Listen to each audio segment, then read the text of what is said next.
ಸ್ನೇಹಿತರೆ, ಚರಿತ್ರೆ ಮತ್ತೊಂದು ವಿಡಿಯೋಗೆ ನಿಮಗೆಲ್ಲ ಪ್ರೀತಿಯ ಸ್ವಾಗತ. ಆಗೋದೆಲ್ಲ ಒಳ್ಳೆಯದಕ್ಕೆ ಅನ್ನುವ ಮಾತನ್ನ ನೀವೆಲ್ಲ ಕೇಳಿರಬಹುದು. ಇದೀಗ ನಮ್ಮ ದೇಶದ ವಿಚಾರದಲ್ಲಿ ಕೂಡ ಹಾಗೆ ಆಗಿದೆ. ಅಮೆರಿಕ ಭಾರತದ ಮೇಲೆ ತೆರಿಗೆ ಹಾಕಿದಾಗ ನಾವೆಲ್ಲ ಅಮೆರಿಕದ ಮೇಲೆ ಸಹಜವಾಗಿಯೇ ಕೋಪಗೊಂಡಿದ್ವಿ. ಅಮೆರಿಕ ಬೆನ್ನಿಗೆ ಚೂರಿ ಹಾಕ್ತು ಅಂತ ಹಿಡಿ ಶಾಪ ಹಾಕಿದ್ವಿ. ಆದರೆ ಅಮೆರಿಕದ ಈ ನಿರ್ಧಾರದಿಂದ ಭಾರತಕ್ಕೆ ಒಳ್ಳೆಯದಾಯಿತೇ ವಿನಃ ತೊಂದರೆ ಅಂತೂ ಆಗ್ಲೇ ಇಲ್ಲ. ಭಾರತಕ್ಕೆ ಒಂದು ಬಾಗಿಲು ಮುಚ್ಚಿದ್ರೆ ಹಲವು ಬಾಗಿಲುಗಳು ತೆರೆದುಕೊಂಡಿವೆ. ಅಮೆರಿಕದ ತೆರಿಗೆ ದಾಳಿಯ ನಡುವೆಯೂ ಭಾರತದ ರಫ್ತು ಪ್ರಮಾಣ ಕಳೆದ ವರ್ಷಕ್ಕಿಂತ ಈ ವರ್ಷ ಹೆಚ್ಚಾಗಿದೆ. ಅದನ್ನ ಹಿಂದಿನ ವಿಡಿಯೋದಲ್ಲಿ ನಾವು ವಿವರವಾಗಿ ತಿಳಿಸಿದ್ದೇವೆ. ಇದೀಗ ವಿಷಯ ಏನಪ್ಪಾ ಅಂದ್ರೆ, ಭಾರತದ ಜೊತೆ ಮುಸ್ಲಿಂ ದೇಶವೊಂದು ಮುಕ್ತ ವ್ಯಾಪಾರ ಒಪ್ಪಂದ ಮಾಡಿಕೊಂಡಿದೆ. ಜಗತ್ತಿನ ಶ್ರೀಮಂತ ದೇಶಗಳಲ್ಲಿ ಒಂದು ಅಂತ ಕರೆಸಿಕೊಂಡಿರುವ ಒಮಾನ್ ದೇಶ ಭಾರತದೊಂದಿಗೆ ಫ್ರೀ ಟ್ರೇಡ್ ಅಗ್ರಿಮೆಂಟ್ ಮಾಡಿಕೊಂಡಿದೆ. ಇದೊಂದು ಐತಿಹಾಸಿಕ ಒಪ್ಪಂದ ಅಂತ ಜಾಗತಿಕ ಮಟ್ಟದಲ್ಲಿ ಮಾಧ್ಯಮಗಳೇ ಬಣ್ಣಿಸಿವೆ. ಈ ಒಪ್ಪಂದದ ಮೂಲಕ ಭಾರತ ಅಮೆರಿಕಾಗೆ ದೊಡ್ಡದೊಂದು ಸಂದೇಶವನ್ನ ರವಾನೆ ಮಾಡಿದೆ. ನೀವು ನಮ್ಮ ಜೊತೆ ವ್ಯಾಪಾರವನ್ನ ಕಡಿತಗೊಳಿಸೋದಕ್ಕೆ ಬಯಸಿದ್ರೆ ನಮ್ಮ ಜೊತೆ ವ್ಯಾಪಾರ ಮಾಡೋದಕ್ಕೆ ಹಲವು ದೇಶಗಳು ಸಜ್ಜಾಗಿ ಕುಳಿತಿದೆ ಅಂತ ಭಾರತ ಈ ಒಪ್ಪಂದದ ಮೂಲಕ ಸಾರಿ ಹೇಳಿದೆ. ವಿಶೇಷ ಅಂದ್ರೆ, ಮುಸ್ಲಿಂ ದೇಶಗಳು ಭಾರತದೊಂದಿಗೆ ಇತ್ತೀಚೆಗೆ ಹತ್ತಿರವಾಗ್ತಾ ಇದೆ. ಅದರಲ್ಲೂ ಶ್ರೀಮಂತ ಮುಸ್ಲಿಂ ದೇಶಗಳು ಭಾರತದೊಂದಿಗೆ ಒಪ್ಪಂದಗಳನ್ನು ಮಾಡಿಕೊಳ್ತಾ ಇದ್ದಾವೆ. ಅಷ್ಟಕ್ಕೂ ಏನಿದು ಭಾರತ ಹಾಗೂ ಒಮನ್ ನಡುವೆ ನಡೆದಿರುವ ಒಪ್ಪಂದ? ಇದನ್ನ ಐತಿಹಾಸಿಕ ಒಪ್ಪಂದ ಅಂತ ಬಣ್ಣಿಸ್ತಾ ಇರೋದು ಯಾಕೆ? ಈ ಒಪ್ಪಂದದಿಂದ ಭಾರತಕ್ಕಾಗುವ ಲಾಭಗಳೇನು? ಎಲ್ಲವನ್ನ ಡೀಟೇಲ್ ಆಗಿ ತೋರಿಸ್ತೀವಿ ನೋಡಿ.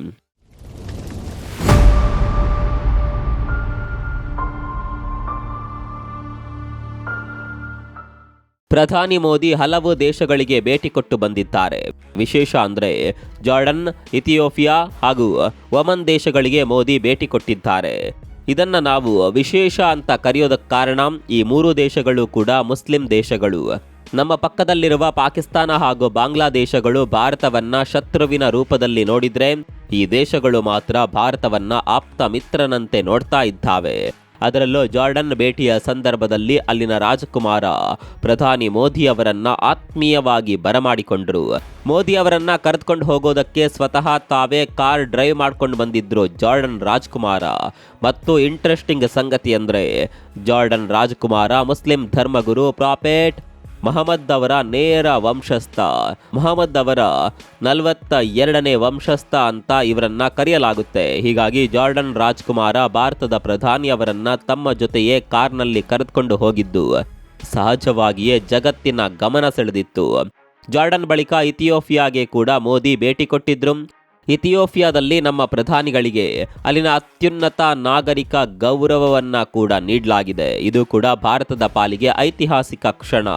ಇನ್ನು ಇಲ್ಲಿಂದ ಪ್ರಧಾನಿ ಮೋದಿ ಒಮನ್ಗೆ ಪ್ರಯಾಣ ಬೆಳೆಸ್ತಾರೆ. ನಿಜ ಹೇಳಬೇಕು ಅಂದರೆ, ಮುಸ್ಲಿಂ ರಾಷ್ಟ್ರಗಳ ಪೈಕಿ ಭಾರತಕ್ಕೆ ಅತ್ಯಂತ ಹತ್ತಿರವಾಗಿರುವ ದೇಶ ಅಂದರೆ ಅದು ಒಮನ್. ಎಂಥದ್ದೇ ಸನ್ನಿವೇಶ ಬಂದರೂ ಒಮನ್ ಇಲ್ಲಿವರೆಗೆ ಭಾರತದ ವಿರುದ್ಧವಾಗಿ ಮಾತನಾಡಿದ ಇತಿಹಾಸವಿರಲಿಲ್ಲ. ಹಿಂದಿನಿಂದಲೂ ಕೂಡ ಭಾರತ ಒಮನ್ನೊಂದಿಗೆ ಉತ್ತಮ ಸಂಬಂಧ ಹೊಂದಿದೆ. ಕೆಲ ವರ್ಷಗಳ ಹಿಂದೆ ಒಮನ್ ಭಾರತಕ್ಕೆ ತನ್ನ ಬಂದರಿನ ಆಕ್ಸೆಸ್ ಅನ್ನ ಕೂಡ ಕೊಟ್ಟಿತ್ತು. ಈಗಲೂ ಕೂಡ ಒಮನ್ ಬಂದರನ್ನ ಭಾರತದ ನೌಕಾಪಡೆ ಬಳಸಿಕೊಳ್ತಾ ಇದೆ. ಇದೇ ಬಂದರಿನ ಮೂಲಕ ಭಾರತ ಮತ್ತು ಒಮನ್ ನಡುವಿನ ವ್ಯಾಪಾರ ಕೂಡ ನಡೀತಾ ಇದೆ. ಇದೀಗ ಇದೇ ವ್ಯಾಪಾರದ ವಿಚಾರವಾಗಿ ಮುಕ್ತ ವ್ಯಾಪಾರ ಒಪ್ಪಂದವಾಗಿದೆ. ಈ ಒಪ್ಪಂದದ ಬಳಿಕ ಭಾರತ ಹಾಗೂ ಒಮನ್ ನಡುವಿನ ವ್ಯಾಪಾರ ಮತ್ತಷ್ಟು ಏರಿಕೆಯಾಗೋದ್ರಲ್ಲಿ ಯಾವುದೇ ಅನುಮಾನ ಬೇಡ. ಹಾಗಂತ ಕೇವಲ ವ್ಯಾಪಾರ ವಿಚಾರದಲ್ಲಿ ಮಾತ್ರವಲ್ಲ, ಮಿಲಿಟರಿ ವಿಚಾರದಲ್ಲಿ ಕೂಡ ಭಾರತ ಒಮನ್ ಜೊತೆ ಹಲವು ಒಪ್ಪಂದಗಳನ್ನು ಈ ಹಿಂದೆಯೇ ಮಾಡಿಕೊಂಡಿತ್ತು. ಹೀಗೆ ಮಿಲಿಟರಿ ವಿಚಾರದಲ್ಲಿ ಹಲವು ಒಪ್ಪಂದಗಳನ್ನು ಮಾಡಿಕೊಂಡಿರುವ ಒಮನ್ ಹಾಗೂ ಭಾರತ ಈಗ ವ್ಯಾಪಾರ ವಿಚಾರದಲ್ಲಿ ಕೂಡ ಮುಕ್ತ ವ್ಯಾಪಾರ ಒಪ್ಪಂದವನ್ನು ಮಾಡಿಕೊಂಡಿವೆ. ಇಲ್ಲಿ ಮುಕ್ತ ವ್ಯಾಪಾರ ಒಪ್ಪಂದ ಅಂದರೆ ಏನು ಅನ್ನೋದು ಮೊದಲು ಗೊತ್ತಿರಬೇಕು. ಸ್ನೇಹಿತರೆ, ನೀವೆಲ್ಲ ತೆರಿಗೆ ವಿಚಾರವನ್ನು ಕೇಳಿರಬಹುದು. ಯಾವುದೇ ಒಂದು ವಸ್ತು ಹೊರದೇಶದಿಂದ ನಮ್ಮ ದೇಶಕ್ಕೆ ಬರುತ್ತೆ ಅಂದರೆ ಅದಕ್ಕೆ ತೆರಿಗೆ ಹಾಕಲಾಗುತ್ತೆ. ಅದೇ ರೀತಿ ನಮ್ಮ ವಸ್ತು ಕೂಡ ಬೇರೆ ದೇಶಕ್ಕೆ ಹೋಗುತ್ತೆ ಅಂದರೆ ಅದಕ್ಕೂ ಅಲ್ಲಿನ ಟ್ಯಾಕ್ಸ್ ಬೀಳುತ್ತೆ. ಅದರಲ್ಲೂ ಅಮೆರಿಕದಂತಹ ಕೆಲವು ದೇಶಗಳು ಟಾರ್ಗೆಟ್ ಮಾಡಿ ಟ್ಯಾಕ್ಸ್ ಹಾಕ್ತಾವೆ. ಅಮೆರಿಕ ಭಾರತದ ವಸ್ತುಗಳ ಮೇಲೆ 50% ತೆರಿಗೆ ಹಾಕಿದೆ. ಹೀಗಿರುವಾಗ ಮುಕ್ತ ವ್ಯಾಪಾರ ಒಪ್ಪಂದ ಅಥವಾ ಫ್ರೀ ಟ್ರೇಡ್ ಅಗ್ರಿಮೆಂಟ್ನಲ್ಲಿ ಯಾವುದೇ ರೀತಿಯಲ್ಲಿ ತೆರಿಗೆ ಇರೋದಿಲ್ಲ. ಒಮನ್ನಿಂದ ಭಾರತಕ್ಕೆ ಬರುವ ವಸ್ತುಗಳಿಗೆ ಕೂಡ ಯಾವುದೇ ತೆರಿಗೆಯನ್ನು ಭಾರತ ಹಾಕುವಂತಿಲ್ಲ. ಭಾರತದಿಂದ ಒಮನ್ಗೆ ರಫ್ತಾಗುವ ವಸ್ತುಗಳಿಗೆ ಕೂಡ ಯಾವುದೇ ರೀತಿಯ ತೆರಿಗೆಯನ್ನು ಹಾಕುವಂತಿಲ್ಲ. ಇದನ್ನೇ ಫ್ರೀ ಟ್ರೇಡ್ ಅಗ್ರಿಮೆಂಟ್ ಅಂತ ಕರೆಯೋದು. ಇನ್ನು ಭಾರತ ಹಾಗೂ ಒಮನ್ ನಡುವಿನ ವ್ಯಾಪಾರದ ಬಗ್ಗೆ ನೋಡೋದಾದ್ರೆ ಭಾರತ ಒಮನ್ಗೆ 4.5 ಬಿಲಿಯನ್ ಮೌಲ್ಯದ ವಸ್ತುಗಳನ್ನು ರಫ್ತು ಮಾಡುತ್ತೆ. ಒಮನ್ ಭಾರತಕ್ಕೆ $5.5 ಬಿಲಿಯನ್ ಮೌಲ್ಯದ ವಸ್ತುಗಳನ್ನು ರಫ್ತು ಮಾಡುತ್ತೆ. ಭಾರತ ಒಮನ್ನಿಂದ ಹೆಚ್ಚಾಗಿ ಆಮದು ಮಾಡಿಕೊಳ್ಳೋದು ಕಚ್ಚಾ ತೈಲವನ್ನ. ಹಾಗಂತ ಭಾರತ ಎಲ್ಲಾ ವಿಚಾರದಲ್ಲೂ ಮುಕ್ತ ವ್ಯಾಪಾರ ಒಪ್ಪಂದವನ್ನ ಮಾಡಿಕೊಂಡಿಲ್ಲ. ಕೆಲವೊಂದು ವಸ್ತುಗಳಿಗೆ ಇಲ್ಲಿ ವಿನಾಯಿತಿ ನೀಡಲಾಗಿದೆ. ಇಲ್ಲಿ ಭಾರತದ ಬುದ್ಧಿವಂತಿಕೆ ಕೆಲಸ ಮಾಡಿದೆ. ಆದರೆ 95% ವಸ್ತುಗಳಿಗೆ ಎರಡೂ ದೇಶಗಳು ಕೂಡ ತೆರಿಗೆ ಹಾಕುವಂತಿಲ್ಲ. ಹಾಗೆ ನೋಡ್ಲಿಕ್ಕೆ ಹೋದ್ರೆ ಏಷ್ಯಾದ ಬೇರೆ ಯಾವುದೇ ದೇಶದ ಜೊತೆ ಒಮನ್ ಈ ರೀತಿಯ ಫ್ರೀ ಟ್ರೇಡ್ ಒಪ್ಪಂದವನ್ನ ಮಾಡಿಕೊಂಡಿಲ್ಲ. ಹೀಗಾಗಿ ಸಹಜವಾಗಿಯೇ ಭಾರತಕ್ಕೆ ಇಲ್ಲಿ ಹಲವು ಅವಕಾಶಗಳು ತೆರೆದುಕೊಳ್ತಾವೆ.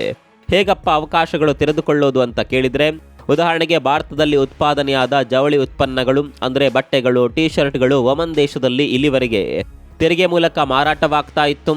ಆದರೆ ಇನ್ನು ಮುಂದೆ ಈ ವಸ್ತುಗಳಿಗೆ ಯಾವುದೇ ರೀತಿಯ ತೆರಿಗೆ ಇರೋದಿಲ್ಲ. ಹೀಗಾಗಿ ಸಹಜವಾಗಿಯೇ ಒಮನ್ನಲ್ಲಿ ಭಾರತದ ವಸ್ತುಗಳ ಬೆಲೆ ಕಡಿಮೆಯಾಗುತ್ತೆ.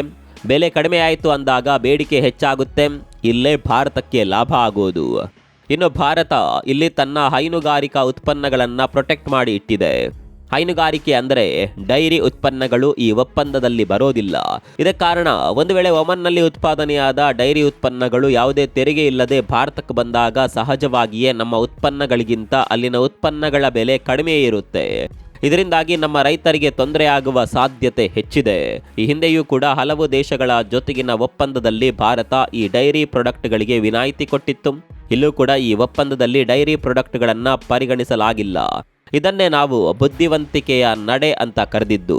ಇನ್ನುಳಿದಂತೆ ಟೀ, ಕಾಫಿ, ಆಭರಣಗಳು, ಲೆದರ್ ಐಟಂಗಳು ಕೂಡ ಈ ಒಪ್ಪಂದದಲ್ಲಿ ಬರೋದಿಲ್ಲ. ಹೀಗಾಗಿ ಇಲ್ಲಿ ಭಾರತ ಸೂಕ್ಷ್ಮವಾಗಿ ಯೋಚನೆ ಮಾಡಿ ಒಪ್ಪಂದ ಮಾಡಿಕೊಂಡಿದೆ. ಸ್ನೇಹಿತರೆ, ಅಮೆರಿಕ ಭಾರತದ ಜೊತೆ ವ್ಯಾಪಾರ ಒಪ್ಪಂದ ಮಾಡಿಕೊಳ್ಳೋದಕ್ಕೆ ಹಿಂದೇಟು ಹಾಕ್ತಾ ಇರೋದು ಇದೇ ಕಾರಣಕ್ಕೆ. ಭಾರತ ತನಗೆ ಬೇಕಾದ ಕೆಲವು ವಸ್ತುಗಳಿಗೆ ವಿನಾಯಿತಿ ಕೇಳುತ್ತೆ. ಅದರಲ್ಲೂ ಪ್ರಮುಖವಾಗಿ ರೈತರಿಗೆ ತೊಂದರೆಯಾಗುವ ಕೆಲವೊಂದು ಒಪ್ಪಂದ ಮಾಡಿಕೊಳ್ಳೋದಕ್ಕೆ ಭಾರತ ರೆಡಿ ಇರೋದಿಲ್ಲ. ಟ್ರಂಪ್ ಇದೇ ವಿಚಾರವಾಗಿ ಭಾರತದೊಂದಿಗೆ ಮುನಿಸಿಕೊಂಡು ಭಾರತದ ಮೇಲೆ ತೆರಿಗೆ ಹಾಕಿರೋದು. ಮತ್ತೊಂದು ಕಡೆಯಲ್ಲಿ ಭಾರತ ಕೂಡ ಹಲವು ವಿಚಾರದಲ್ಲಿ ಪಟ್ಟು ಹಿಡಿದಿದೆ. ಹೀಗಾಗಿ ಭಾರತ ಹಾಗೂ ಅಮೆರಿಕ ನಡುವೆ ಇಲ್ಲಿವರೆಗೆ ವ್ಯಾಪಾರ ಒಪ್ಪಂದ ಆಗಿಲ್ಲ. ಆದರೆ ಒಮನ್ ಮಾತ್ರ ಭಾರತದ ಬೇಡಿಕೆಗೆ ಅಸ್ತು ಅಂತ ಹೇಳಿ ಭಾರತದೊಂದಿಗೆ ಒಪ್ಪಂದ ಮಾಡಿಕೊಂಡಿದೆ. ಇದರಿಂದ ಒಮನ್ಗೆ ಕೂಡ ಲಾಭ ಇದೆ. ಆದರೆ ಭಾರತದ ಲಾಭದ ಪಾಲು ಸ್ವಲ್ಪ ಹೆಚ್ಚಿದೆ. ಇದು ವ್ಯಾಪಾರದ ವಿಚಾರ. ಆದರೆ ಇನ್ನು ಒಮನ್ನಲ್ಲಿ ನೆಲೆಸಿರುವ ಭಾರತೀಯರಿಗೆ ಕೂಡ ಇದರಿಂದ ಅನುಕೂಲಗಳು ಸಿಗಲಿದೆ. ಸ್ನೇಹಿತರೆ, ಸಾವಿರಾರು ಭಾರತೀಯರು ಒಮನ್ನಲ್ಲಿ ಜೀವನ ಕಟ್ಕೊಂಡಿದ್ದಾರೆ. ಒಮನ್ನಲ್ಲಿ ದುಡಿಯಲು ಹೋಗಿರುವ ವಲಸಿಗರ ಪೈಕಿ ಭಾರತೀಯರೇ ಹೆಚ್ಚಿದ್ದಾರೆ. ಹೀಗಾಗಿ ಹೊಸದಾಗಿ ಒಮನ್ಗೆ ಹೋಗಿ ಕೆಲಸ ಮಾಡುವ ಕಾರ್ಮಿಕರಿಗೆ ಈ ಒಪ್ಪಂದದಿಂದ ಪ್ರಯೋಜನವಾಗಲಿದೆ. ಇಲ್ಲಿವರೆಗೆ 90 ದಿನಗಳ ಕಾಲ ನಿಮಗೆ ವಿಸಿಟಿಂಗ್ ಅಥವಾ ವರ್ಕಿಂಗ್ ವೀಸಾ ಬದಲಾಯಿಸಿಕೊಳ್ಳಲು ಅವಕಾಶ ಇತ್ತು. ಇನ್ನು ಮುಂದೆ ಅದನ್ನು 2 ವರ್ಷಗಳಿಗೆ ಏರಿಕೆ ಮಾಡಲಾಗಿದೆ. ಅಲ್ಲಿಗೆ ಭಾರತ ಹಾಗೂ ಒಮನ್ ನಡುವಿನ ಸಂಬಂಧ ಮತ್ತಷ್ಟು ಬಲಗೊಳ್ಳಲಿದೆ. ಪಾಕಿಸ್ತಾನ ಹಾಗೂ ಬಾಂಗ್ಲಾದೇಶದ ಪ್ರಜೆಗಳಿಗೆ ಈ ರೀತಿ ಅವಕಾಶವನ್ನ ಒಮನ್ ಕೊಟ್ಟಿಲ್ಲ.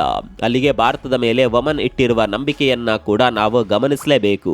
ಈ ಒಪ್ಪಂದದ ಪ್ರಕಾರ ಭಾರತೀಯರು ಸುಲಭದಲ್ಲೇ ಒಮನ್ನಲ್ಲಿ ಹೋಗಿ ಕೆಲಸ ಮಾಡಬಹುದು.